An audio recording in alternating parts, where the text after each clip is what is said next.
اعوذ باللہ من الشیطان الرجیم بسم اللہ الرحمن الرحیم۔ سورہ آل عمران آیات نمبر 81 تا 91 میں تمام انبیاء سے لیے گئے عہد کا ذکر۔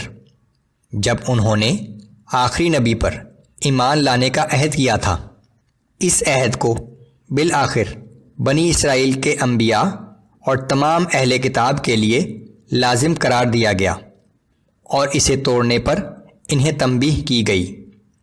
مسلمانوں کی طرف سے اعلان کہ ہم تمام انبیاء پر ایمان لاتے ہیں، اور اللہ کی طرف سے اہل کتاب کو تنبیہ کہ جو لوگ آخری نبی کو پہچاننے کے بعد بھی اس کی تکذیب کرتے ہیں، ان کا ٹھکانہ جہنم ہوگا۔ وَإِذْ أَخَذَ اللَّهُ مِيثَاقَ النَّبِيِّينَ لَمَا آتَيْتُكُم مِّن كِتَابٍ وَحِكْمَةٍ ثُمَّ جَاءَكُمْ رَسُولٌ مُّصَدِّقٌ لِّمَا مَعَكُمْ لَتُؤْمِنُنَّ بِهِ وَلَتَنصُرُنَّهُ۔ اور وہ وقت یاد کرو جب اللہ نے تمام انبیاء سے عہد لیا کہ جب میں تمہیں کتاب اور حکمت عطا کر دوں، پھر تمہارے پاس دوسرا رسول آئے جو اس کتاب کی تصدیق کرنے والا ہو جو تمہارے پاس موجود ہو، تو تم لازماً اس پر ایمان لاؤ گے اور لازماً ان کی مدد کرو گے۔ قال أأقررتم وأخذتم على ذلكم إصري۔ اس کے بعد اللہ نے فرمایا کہ کیا تم اس بات کا اقرار کرتے ہو اور اس پر میری طرف سے عہد کی بھاری ذمہ داری اٹھاتے ہو؟ قالوا أقررنا قال فاشهدوا وأنا معكم من الشاهدين۔ سب انبیاء نے عرض کیا کہ ہم نے اقرار کیا۔ اللہ تعالیٰ نے فرمایا کہ اب تم سب گواہ بن جاؤ اور میں بھی اس اقرار پر تمہارے ساتھ گواہ ہوں۔ فمن تولى بعد ذلك فأولئك هم الفاسقون۔ پھر جو کوئی یہ پختہ عہد کرنے کے بعد اسے توڑ ڈالے تو ایسے ہی لوگ نافرمان ہوں گے۔ اس عہد میں ہر نبی کے ساتھ اس کی امت بھی شامل ہے، اور اسی طرح ہر نبی یہ پیشن گوئی کر کے جاتا تھا کہ میرے بعد ایک آخری نبی صلی اللہ علیہ وآلہ وسلم آئیں گے جن کی یہ نشانیاں ہوں گی، سو تم سب ان پر ایمان لاؤ گے۔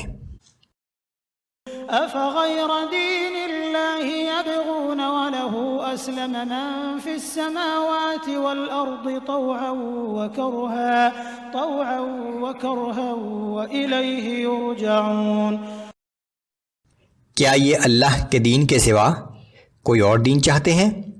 حالانکہ آسمانوں اور زمین کی ہر چیز نے خوشی سے یا مجبوری سے اسی کی فرمانبرداری اختیار کی ہے، اور آخر ایک دن سب کو اسی کی طرف لوٹ کر جانا ہے۔ قل آمنا بالله وما أنزل علينا وما أنزل على إبراهيم وإسماعيل وإسحاق ويعقوب والأسباط وما أوتي موسى وعيسى والنبيون من ربهم۔ اے نبی صلی اللہ علیہ وآلہ وسلم، آپ فرما دیجئے کہ ہم اللہ پر ایمان لائے اور جو کچھ ہم پر نازل کیا گیا ہے، اور جو کچھ ابراہیم اور اسماعیل اور اسحاق اور یعقوب علیہ السلام اور ان کی اولاد پر نازل کیا گیا، اور جو کچھ موسیٰ اور عیسیٰ اور دوسرے انبیاء کو ان کے رب کی طرف سے عطا کیا گیا تھا، ہم سب پر ایمان لائے ہیں۔ لا نفرق بين أحد منهم ونحن له مسلمون۔ ہم ایمان لانے میں ان میں سے کسی کے درمیان فرق نہیں کرتے، اور ہم اللہ ہی کے فرمانبردار ہیں۔ ومن يبتغ غير الإسلام دينا فلن يقبل منه وهو في الآخرة من الخاسرين۔ اور اگر کوئی شخص اسلام کے سوا کسی اور دین کا خواہش مند ہوگا تو وہ اس سے ہرگز قبول نہیں کیا جائے گا، اور وہ شخص آخرت میں نقصان اٹھانے والوں میں سے ہوگا۔ كيف يهدي الله قوما كفروا بعد إيمانهم وشهدوا أن الرسول حق وجاءهم البينات والله لا يهدي القوم الظالمين۔ یہ کیسے ہو سکتا ہے کہ اللہ ان لوگوں کو ہدایت فرمائے جو ایمان لانے کے بعد کافر ہو گئے، حالانکہ وہ اس بات کی گواہی دے چکے تھے کہ یہ رسول برحق ہے، اور ان کے پاس روشن نشانیاں بھی آ چکی تھیں، اور اللہ ایسے ظالموں کو ہدایت نہیں دیا کرتا۔ أولئك جزاؤهم أن عليهم لعنة الله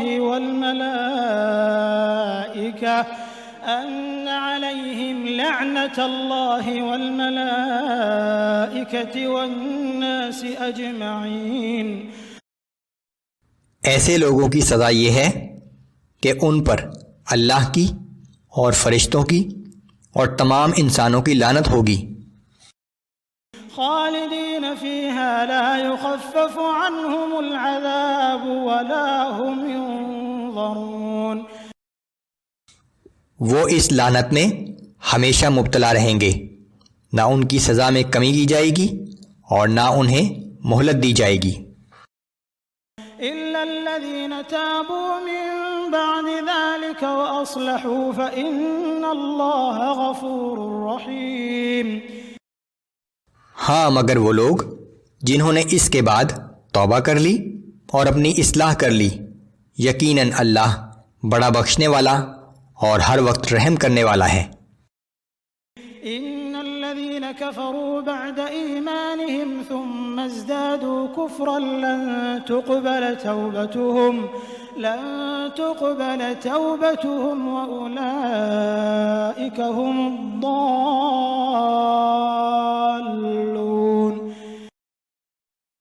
بے شک جن لوگوں نے ایمان لانے کے بعد کفر اختیار کیا پھر وہ کفر میں بڑھتے ہی چلے گئے تو ایسے لوگوں کی توبہ ہرگز قبول نہ کی جائے گی، اور یہی لوگ گمراہ ہیں۔ ان الذين كفروا وماتوا وهم كفار فلن يقبل من احدهم ملء الارض ذهبا ولو افتدى به اولئك لهم عذاب اليم وما لهم من ناصرين۔ بے شک جن لوگوں نے کفر اختیار کیا اور کفر ہی کی حالت میں مر گئے تو ایسا شخص اگر زمین بھر سونا بھی اپنی نجات کے لیے فدیہ میں دینا چاہے تو اس سے ہرگز قبول نہیں کیا جائے گا۔ ایسے ہی لوگوں کے لیے دردناک عذاب تیار ہے اور ان کا کوئی مددگار نہ ہوگا۔ سورہ آل عمران آیات نمبر 92 تا 99 میں مسلمانوں کو اپنی محبوب ترین چیزوں کو اللہ کی راہ میں خرچ کرنے کی ہدایت۔ کھانے کی کچھ چیزیں جو اہل کتاب کے نزدیک حرام تھیں ان کے بارے میں وضاحت کہ یہ تمام چیزیں ابراہیم علیہ السلام کی شریعت میں حلال تھیں۔ اہل کتاب کو ایک دفعہ پھر اسلام قبول کرنے کی دعوت اور انکار کرنے والوں کو تنبیہ۔ لن تنالوا البر حتى تنفقوا مما تحبون وما تنفقوا من شيء فإن الله به عليم۔ تم ہرگز کامل نیکی کے درجے تک نہ پہنچ سکو گے جب تک تم اپنی وہ چیزیں جو تمہیں بہت عزیز ہیں اللہ کی راہ میں خرچ نہ کرو، اور تم جو کچھ بھی خرچ کرو گے بے شک اللہ اسے خوب جانتا ہے۔ كل الطعام كان حلا لبني إسرائيل إلا ما حرم إسرائيل على نفسه من قبل أن تنزل التوراة قل فأتوا بالتوراة فاتلوها إن كنتم صادقين۔ تورات کے نازل ہونے سے پہلے کھانے کی تمام چیزیں بنی اسرائیل کے لیے حلال تھیں سوائے ان چند چیزوں کے جو یعقوب علیہ السلام نے اپنی مرضی سے خود اپنے اوپر حرام کر لی تھیں۔ اے نبی صلی اللہ علیہ وآلہ وسلم، آپ ان سے فرما دیجئے کہ اگر تم سچے ہو تو تورات لے آؤ اور اسے پڑھو۔ یہود یہ ثابت کرنے کے لیے کہ مسلمان ابراہیم علیہ السلام کی پیروی نہیں کرتے، یہ کہا کرتے تھے کہ اونٹ کا گوشت اور بہت سی دوسری چیزیں جو یہ مسلمان کھاتے ہیں ابراہیم علیہ السلام کی شریعت میں حرام تھیں۔ اللہ کی طرف سے یہ وضاحت کر دی گئی کہ یہ جھوٹ ہے۔ ابراہیم علیہ السلام کی شریعت میں یہ تمام چیزیں حلال تھیں، حتیٰ کہ ان کے بہت بعد میں نازل ہونے والی کتاب تورات سے بھی یہی ثابت ہے۔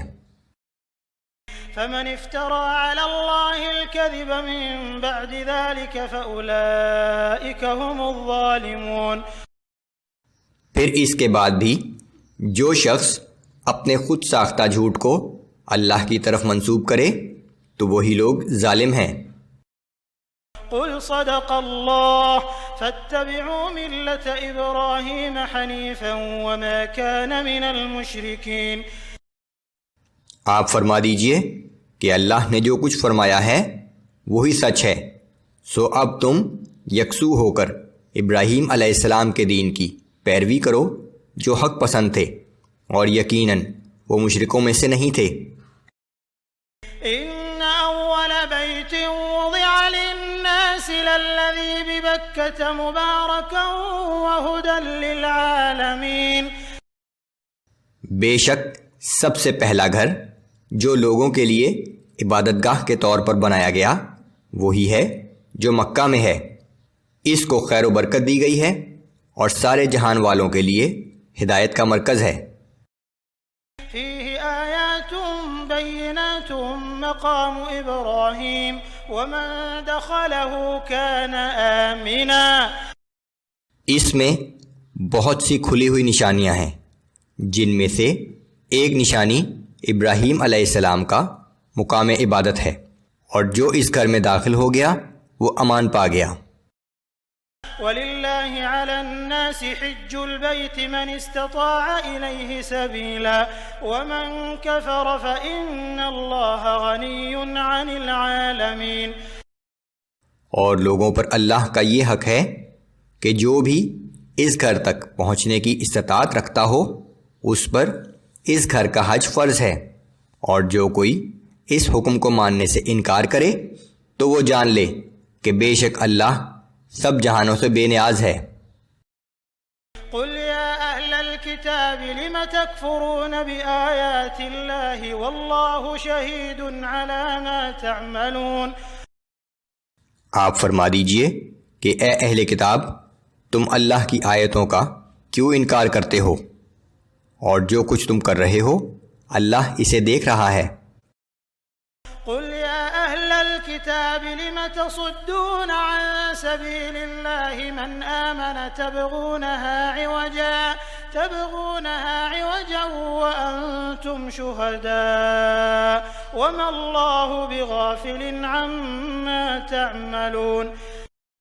آپ فرما دیجئے کہ اے اہل کتاب، جو شخص ایمان لے آیا ہے تم اسے اللہ کی راہ سے کیوں روکتے ہو؟ تم اس کو بھی غلط راہ پر ڈالنا چاہتے ہو، حالانکہ تم اس کے راہ راست ہونے پر خود گواہ ہو، اور جو کچھ تم کر رہے ہو اللہ اس سے غافل نہیں ہے۔